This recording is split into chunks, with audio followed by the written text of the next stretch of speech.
माँ, आप और दादी हमेशा व्रत रखती हैं, लेकिन इसका मतलब क्या है? क्या सच में इससे कोई लाभ होता है? बेटा, व्रत से शरीर और मन शुद्ध होते हैं। ये धर्म में बताया गया है और शास्त्रों में इसका वर्णन है। लेकिन क्या आपने कभी देखा कि व्रत करने से किसी को मोक्ष मिला? क्या भगवान ने कहा है कि व्रत करने से हम उनका आशीर्वाद पा सकते हैं? बेटा, हमारे शास्त्रों में यह लिखा है कि व्रत से पुण्य मिलता है। विष्णु पुराण, शिव पुराण में व्रत के लाभ बताए गए हैं। दादी देखिए, संत रामपाल जी महाराज जी ने वेदों और गीता के आधार पर प्रमाण दिया है कि व्रत करने का कोई लाभ नहीं है, बल्कि ये व्यर्थ की तपस्या है। ऐसा कैसे हो सकता है? गीता अध्याय 6 श्लोक 16 में श्री कृष्ण जी कह रहे हैं कि न तो अधिक खाने वाला योगी हो सकता है और न ही उपवास करने वाला। इसका मतलब भगवान ने खुद कहा है कि उपवास और व्रत व्यर्थ हैं। अब देखो, इसी के 6 के 16 में देखो, अध्याय नंबर 6 के श्लोक 16 में, अब 15 हमने पढ़ लिया। अब कहता मुझ में रहने वाली या मेरे तक रहने वाली ही शांति प्राप्त होती। काल तक रह गया तो शांति नाम की चीज ही नहीं है। जन्म मृत्यु कर्म दंड ज्यों का तो रह जाता। अब 16 में कहा है कि अर्जुन यह योग न तो बहुत खाने वाले का और न बिल्कुल न खाने वाले का, यानी न तो, अब यह एकांतम है ना, ये देखो, न अति अंश असनत तु योग अस्ति च न एकांतम अन अंशत न अंशत, यानी अर्च एकांतम। अब एकांतम का अर्थ इन्होंने इकट्ठा कर दिया, बिल्कुल कर दिया। अब एकांतम माने एकांत स्थान पर भी बैठने वाले का योग पूर्ण नहीं होता, न घना खाने वाले का और न बिल्कुल न खाने वाले का, न तो अधिक खाने वाले का या बिल्कुल न खाने वाले का, और न एकांत स्थान पर बैठने वाले का, और न ज़्यादा सोने और आलसी का सोने वाले का, और न अधिक जागने वाले का ये योग सफल होता है। अब यहाँ अपने आप कह रहा है कि ना तो अधिक खाने वाले का, ना बिल्कुल ना खाना यानी व्रत रखने वाले का, एकांतम माने एक स्थान पर बैठकर साधना करने वाले का, ना घना जागने वाले का, ना ज्यादा सोने वाले का, ये योग सफल नहीं होता। तो परमात्मा अपने सब वेद में कहते हैं, प्रथम अंजल संयम राखे, योग युगत सब सतगुरु भाखे। प्रथम खाने पर संयम करे, अंजल पर संयम यानी तो अधिक नहीं खावे, थोड़ा खावे।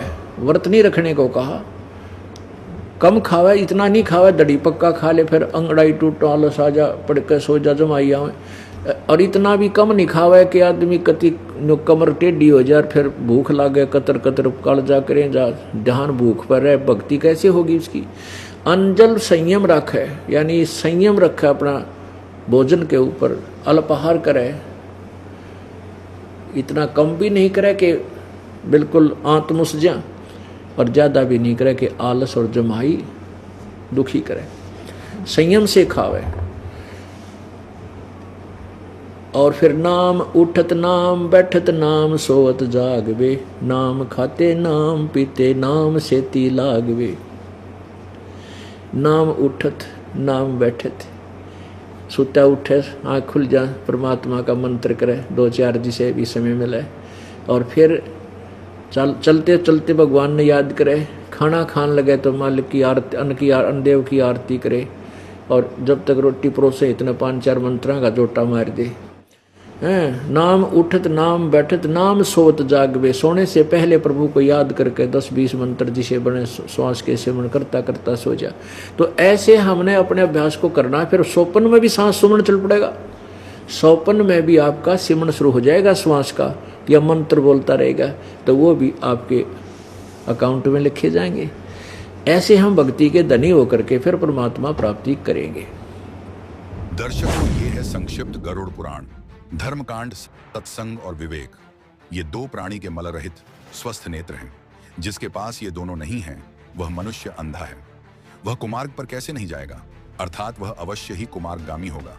अपने अपने वर्णाश्रम धर्म को मानने वाले सभी मानव दूसरे के धर्म को नहीं जानते हैं, किंतु वे दंभ के वशीभूत हो जाएं तो अपना ही नाश करते हैं। व्रतचर्या आदि में लगे हुए प्रयासरत कुछ लोगों से क्या बनेगा? क्योंकि अज्ञान से स्वयं अपने आत्म तत्व को ढके हुए लोग प्रचारक बनकर देश देशांतर में विचरण करते हैं। नाम मात्र से स्वयं संतुष्ट, कर्म कांड में लगे हुए मनुष्य तथा मंत्रोच्चार एवं होमादि से युक्त याज्ञिक यज्ञ विस्तार के द्वारा भ्रमित हैं। मेरी माया से विमोहित मूढ़ लोग शरीर को सुखा देने वाले एक भक्त तथा उपवासादि नियमों से अपने पुण्य रूप अदृष्ट की कामना करते हैं। शरीर की ताड़ना मात्र से अज्ञानी जन क्या मुक्ति प्राप्त कर सकते हैं? क्या वामी को पीटने से महाविषधारी सर्प मर सकता है? यह कदापि संभव नहीं है। जटाओं के भार और मृग चर्म से युक्त वेश धारण करने वाले दाम्भिक ज्ञानी इस संसार में भ्रमण करते हैं और लोगों को भ्रमित करते हैं। लौकिक सुख में आसक्त, मैं ब्रह्म को जानता हूं, ऐसा कहने वाले कर्म तथा ब्रह्म, इन दोनों से भ्रष्ट, दंभी एवं ढोंगी व्यक्ति का अंत्यज के समान परित्याग कर देना चाहिए। घर को वन के समान मानकर निर्वस्त्र और लज्जा रहित जो साधु, गधे और अन्य पशुओं की भांति इस जगत में घूमते रहते हैं, क्या वे विरक्त होते हैं? कदापि नहीं। यदि मिट्टी, भस्म तथा धूल का लेप करने से मनुष्य मुक्त हो सकता है, तो क्या मिट्टी और भस्म में ही नित्य रहने वाला कुत्ता मुक्त नहीं हो जाएगा? वनवासी तापसजन घास, फूस, पत्ता तथा जल का ही सेवन करते हैं। क्या इन्हीं के समान वन में रहने वाले सियार, चूहे और मृगादि जीव जंतु तपस्वी हो सकते हैं? जन्म से लेकर मृत्यु पर्यंत गंगा आदि पवित्रतम नदियों में रहने वाले मेढक या मछली आदि प्रमुख जलचर प्राणी योगी हो सकते हैं? कबूतर, शिलाहार और चातक पक्षी कभी भी पृथ्वी का जल नहीं पीते हैं।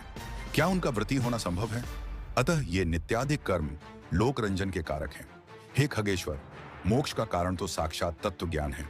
हे खगेश्वर, षड्दर्शन रूपी महाकूप में पशु के समान गिरे हुए मनुष्य पाश से नियंत्रित पशु की भांति परमार्थ को नहीं जानते। वेद शास्त्र आदि के महासमुद्र में इधर उधर से अनुमान लगाने वाले इस षड्दर्शन रूपी तरंग से ग्रस्त होकर कुतर्की बन जाते हैं। जो वेद, आगम और पुराण का झाता परमार्थ को नहीं जानता है, उस कपटी का सब कथन कौवे का काम ही है। यह ज्ञान है, यह जानने के योग्य है। ऐसी चिंता से भली भांति बेचैन तथा परमार्थ तत्व से दूर प्राणी दिन रात शास्त्र का अध्ययन करता है। वाक्य ही छंद है और उस छंद से गुंफित काव्यों में अलंकार सुशोभित होता है। इस चिंता से दुखित मूर्ख व्यक्ति अत्यधिक व्याकुल हो जाता है। उस परम तत्व का अन्य ही अर्थ है, किंतु लोग उसका दूसरा अर्थ लगाकर दुखित होते हैं। शास्त्रों का सद्भाव कुछ और ही है, किंतु वे उसकी व्याख्या उससे भिन्न ही करते हैं।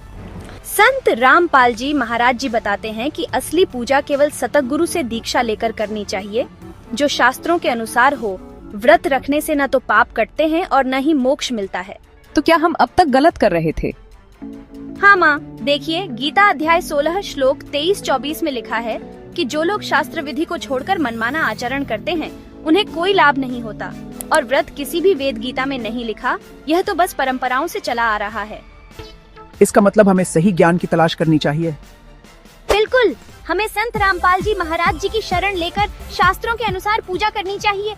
यही सच्चा धर्म है।